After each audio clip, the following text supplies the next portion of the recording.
Alright, this is the third eye explained without spiritual woo-woo fluff.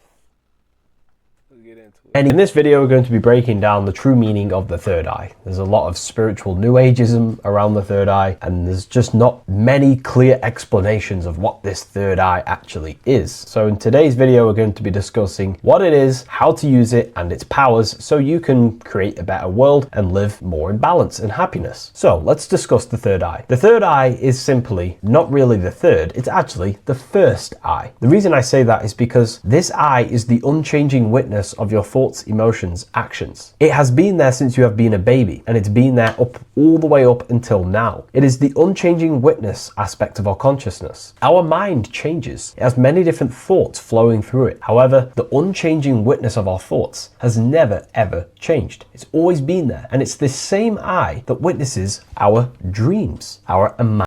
The way I would think about this is your third eye or your first eye. I'm glad he used that. That's low-key hard. Your first eye is your awareness. You feel what I'm saying? Because you have to be aware. You have to use your third eye, your first eye, to be aware of your thoughts, to be an observer of your thoughts. So I would think of this kind of like awareness. We're going to be going deep into imagination in this lecture. So the third eye is what truly is witnessing everything. So the screen you call reality right now, what you're looking at, who's actually looking at that? Well, that would be the inner eye. And that inner eye has been personified in many different ways. Well, that is the true witness consciousness, right? So if you turned off your mind during meditation, if you turned off your thoughts, you turned off your body, you become this observer of your mind. Therefore, your mind is like an environment. Think of your mind as a temple. This is why Freemasons always talk about the Temple of Solomon, by the way. It's because the Temple of Solomon is the destroyed temple. And in Freemasonry, they teach you that you need to rebuild the broken temple. That broken temple is your mind. And it's cut off from the divine because of old thinking habits, destructive thoughts, destructive actions and emotions. So the witness of our mind is the eye, and the eye is inside our mind, and the mind is like a landscape or a temple or a prison, because every time we think, every time we say something, we're building the landscape of our mind. If you think negatively, you're going to build a horrible prison for your witness, because your witness is what sees the thoughts, sees the environment that the mind's in. Therefore, our witness is either suffering or thriving. The mind is built through our thoughts, what we repeat on a daily basis, and it builds this landscape, what we call beliefs, programs, and memory. So whatever we put into our mind, it's constructing something. This is why Masons call themselves builders. That's what the word Mason means. It means to build. What they're actually building is building their mind. They're chiseling away at their mind, rebuilding their mind, so that the inner Builder, creator, same thing in my book. Witness of their mind can see reality and truth. Because the truth is, people, there is only one consciousness in the universe, there is only one witness. If we all turned off our mind, the squirrel, the dog, you, me, all turned off our mind, there would be one witness. That is the unchanging, unified consciousness that underlies every living form. Plants, trees, everything is the all-seeing eye. It's just the same consciousness reinvested into different bodies. And we're all witnessing reality in a different way. Why? And this is what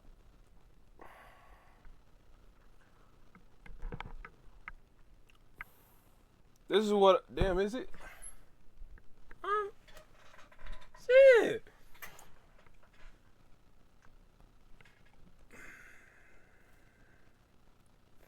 I imagine the mind is being a garden. That is literally the Garden of Eden. Your mind is the garden. The soul rests within the garden. Now you could say the soul is the third eye, observing the garden. But that's my interpretation of it. The third eye is the soul's eye. It's the first eye. So therefore, what is it observing? It's observing the garden, inside and outside.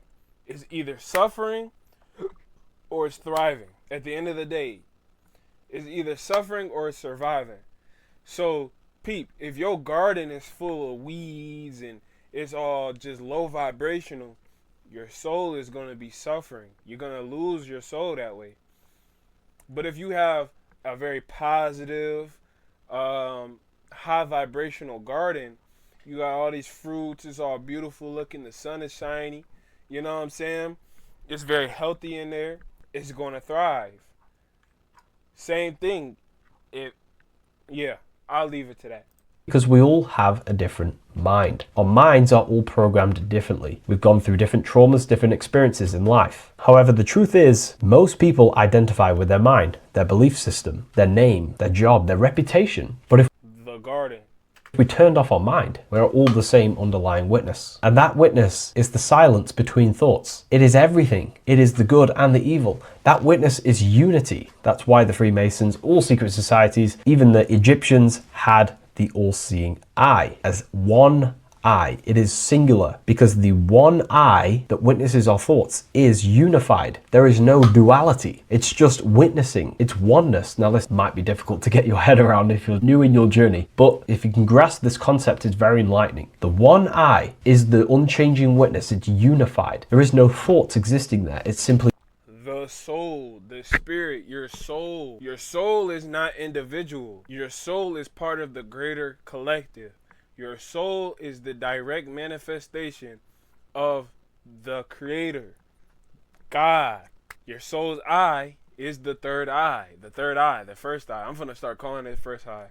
he just observes. But then, after the one eye becomes duality, which is the mind. The mind is duality. It thinks, it labels in positive and bad, good, evil, light, dark. The mind seeks to label everything, and it thinks in duality or polarity. But the truth is, there is one witness. That is the unity consciousness, the unchanging essence of ourselves. And what I want to go into deep here is most people identify with their thoughts, and that leads to chaos. Why does that lead to chaos? I used to identify myself with thoughts because it's very easy to do, because the mind seeks to control everything and seeks to understand everything and perceive everything. It is literally trying to understand everything in reality. So the mind labels everything, and it always constantly thinks, analyzes. Most people identify with their thoughts, which are constantly in motion, which leads to chaos. Because if you identify with your thoughts and emotions, these things are always changing. And this is how people become mentally unstable. And this is how I became mentally unstable, was because I was identifying with thoughts, and they're constantly changing. So this is the reason why ancient civilizations, Buddhism, used the sky as a symbol of consciousness, is because the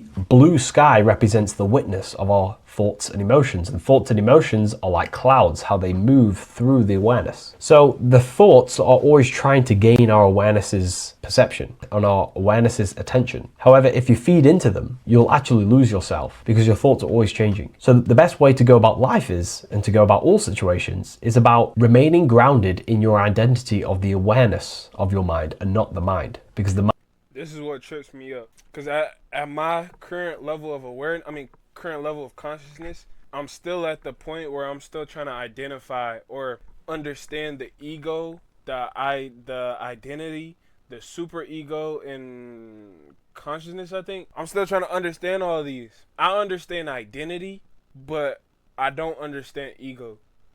I don't understand, the consciousness, the one eye, the soul. I understand it's just beingness and it's just collective, but I don't understand. The thing is, it doesn't have an identity since it's just collective. It's just beingness. It doesn't have an identity. As soon as you put an identity on it, it's not beingness. It's not part of the soul. It's at that point now it's human. Identity is just the mask and the script that is given to you or that you give yourself. That's it. That's what identity is. And I think ego is part of that too. But identity is the script that is given to you. I think ego, here it is. Ego is the mask. Identity is the script given to you. Whether you pick the mask and whether you pick the mask or somebody else picks it for you, or whether you pick the script and somebody else picks it for you. At the end of the day, you're having a human experience. So you're going to have to pick up masks and scripts at the end of the day, because this shit is a big ass play. That's my initial thought of what the ego and shit is. But it's always like, damn, he just said identify with the beingness, identify with, the beingness. How do you know how to identify with beingness when it doesn't have any identification? It's just beingness. It's just what it is. In hindsight, I'm thinking it would be just be present, but it's like, yeah, I think that's what it would be. Just be present. I don't know, man. That's difficult though. What would you call this? Like, you can't identify it because it has no identification. It's not of this world, so it has no identification. It's just beingness. It's just awareness. It's just the observer. That don't really have an eye. It's consciousness. It's part of a greater whole. It's like a little droplet of water compared to a vast ocean. You see what I'm saying? That's where it really is. But when you get down to an individual level, that's when you figure out, oh, we got a script and we got a mask that we all put on. Mind is always changing. And the more you meditate, the more you connect with this observer, the more you'll start to realize this and actually start to select your thoughts that you want, only selecting powerful thoughts that are going to empower you in your journey and your life. This observer, the more you'll start to realize this and actually start to select your thoughts that you want, only selecting powerful thoughts that are...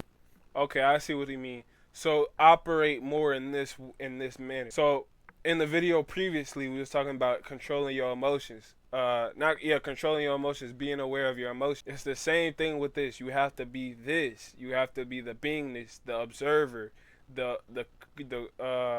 droplet of water in the vast ocean. You have to be this to be able to be aware of your emotions, your thoughts, all types of shit. You have to be aware of these things, so then you can choose. You can choose what script you want to play.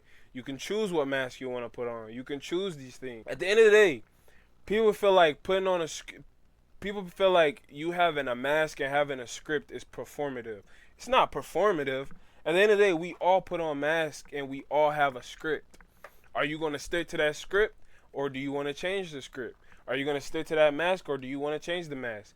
The mask always is different depending on who you are around. So you have a different mask on when you're around your mother or your father. You have a different mask on when you're around your siblings. You have a different mask on when you're around your friends. We have different masks that we put on. And with those masks come scripts, basically. Or, yeah, they come with scripts. Going to empower you in your journey and you pick it, though. You have to be this to be able to pick it.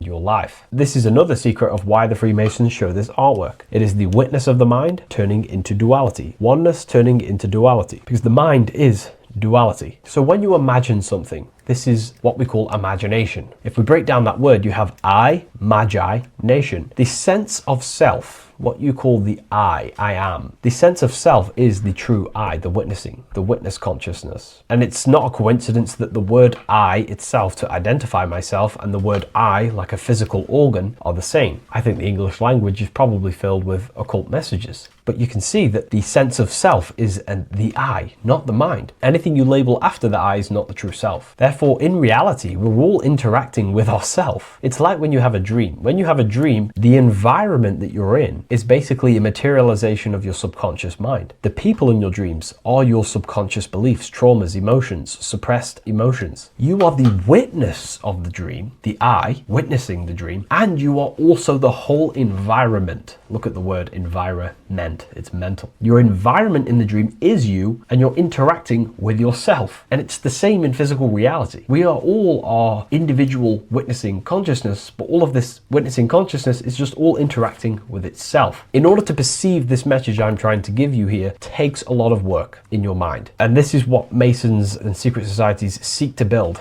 They seek to build their mind to allow their witness to see deeper and deeper truths of reality. You don't see with your two eyes, you look with your two eyes, and you see with the inner eye perception. And that's why the eye is raised at the top, because Masons are seeking higher perception of the self and reality and the universe. So imagination is what most occultists call spirit vision, because it's the vision of the soul. It's the vision of the true self. When you imagine something, you're using the soul's light or awareness to project a thought, and that thought embodies itself in what we call imagination, or what occultists call astral matter. Who is seeing that imagination? That would be the witness. Your imagination is your creative power to shape your future consciously and to bring things out of the imagination plane, the astral plane, into the physical dimension. When we imagine something, it's normally something that we desire. So the imagination realm is the realm of desire. We're trying to pull something out of the higher dimension of consciousness into the physical realm. And the way we do that is by desiring these things. Desire is a force that builds up in our heart, and our heart desires these things, therefore the body takes action to fulfill the desires. Therefore, if you want to develop your third eye or your first eye, you have to develop your imagination. You also have to develop maintaining connection with that third eye, with the awareness of your consciousness, instead of identifying with the parts of ourselves that are constantly in change and in motion. And this is why the Masons also place an all-seeing eye on their apron. It's because the apron is in the genital areas, and this represents the lower self, because the body is basically a map of consciousness. If we look at the body, we see that the higher organs represent the higher expressions of consciousness: thought, intuition, expressing through the throat, and the heart, which is love and emotion. And the lower organs, such as the reproductive organs, the digestive system, and the solar plexus,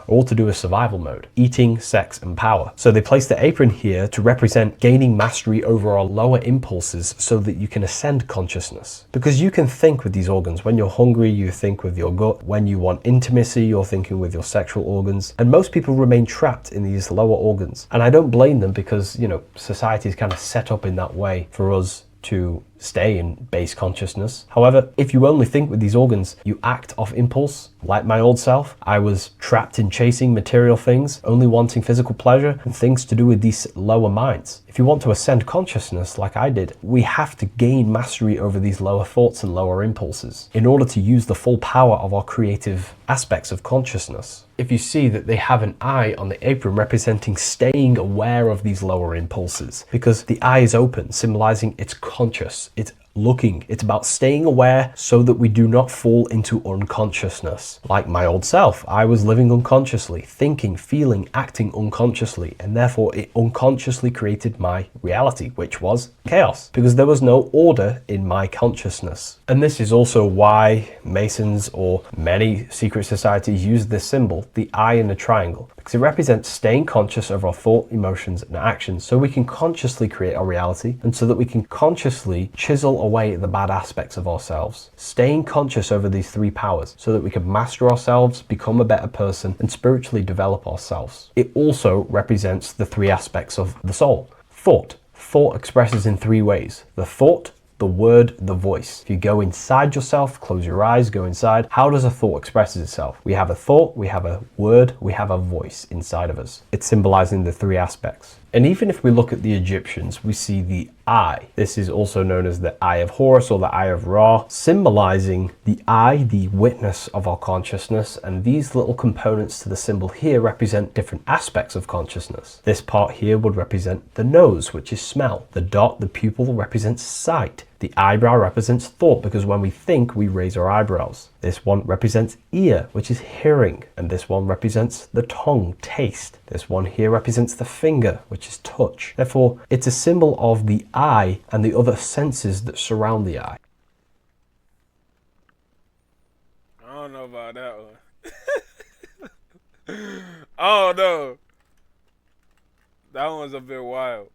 That shit just blew my mind. I ain't gonna lie. I don't know about that one, bro. I'm gonna have to do my own research, bro.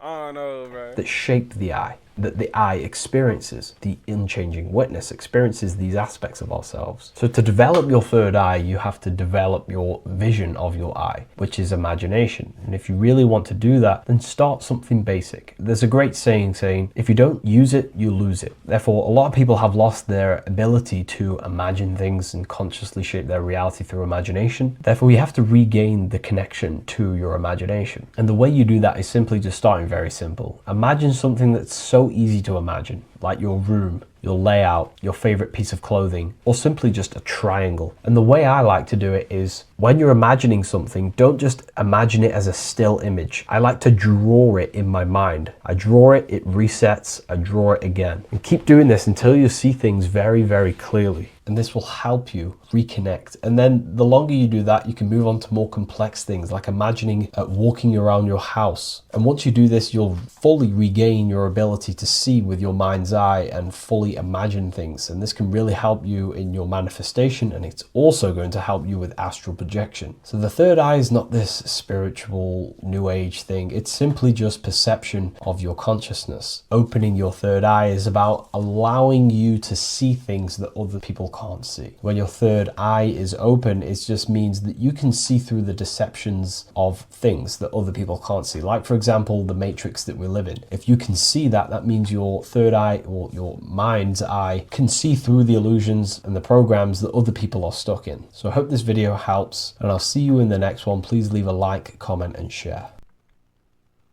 I 100% agree, bro. You know, I didn't learn a lot from this video. I ain't gonna lie. See, the way I was taught about the third eye, it was very fucking vague. Like, when you get into this shit, it's very woo-woo, new age shit. I really don't, bro. I don't mess with that new age shit. But when you explain it in this manner, because a lot of new age shit is just trying to explain what's already within. What's already within. A lot of things you do are you trying to validate what's already within. So this video was very, very insightful for me. Gave me a deep understanding of what it is. Yeah, bro. I hope y'all enjoyed, bro.